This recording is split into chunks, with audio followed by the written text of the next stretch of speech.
சென்னையில் உள்ள 2.5 லட்சம் போலி வாக்காளர்களை நீக்க நடவடிக்கை எடுக்க கோரி மாநகர ஆணையரிடம் திமுக சட்டமன்ற உறுப்பினர் ஜே அன்பழகன் மனு அளித்துள்ளார்.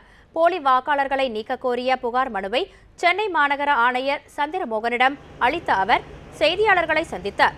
அப்போது பேசிய ஜே அன்பழகன் கடந்த முறை வெளியிட்ட வாக்காளர் பட்டியலில் பல முறைகேடு நடந்துள்ளதாக குற்றம் சாட்டினார். மேலும் உயிரோடு இருக்கும் பலர் வாக்காளர் பட்டியலில் இருந்து நீக்கப்பட்டுள்ளதாகவும் அதற்கான ஆதாரங்களை ஆணையரிடம் வழங்கியுள்ளதாகவும் ஜே அன்பழகன் கூறியுள்ளார். சட்டமன்றத்திற்கு இப்படித்தான் இருக்கிறது.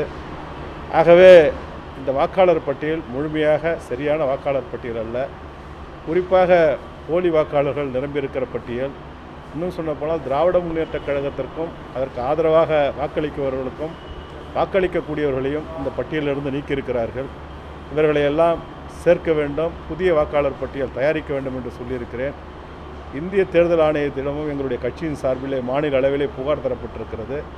அவர்கள் இந்திய தேர்தல் ஆணையம் வருகிற 15ஆம் தேதியிலிருந்து 29ஆம் தேதிக்குள் சிறப்பு முகாம் நடத்தி வாக்காளர்கள் உண்மையான வாக்காளர்களை பட்டியலில் இடம்பெற செய்து போலி வாக்காளர்களை நீக்குவதாக சொல்லியிருக்கிறார்கள்.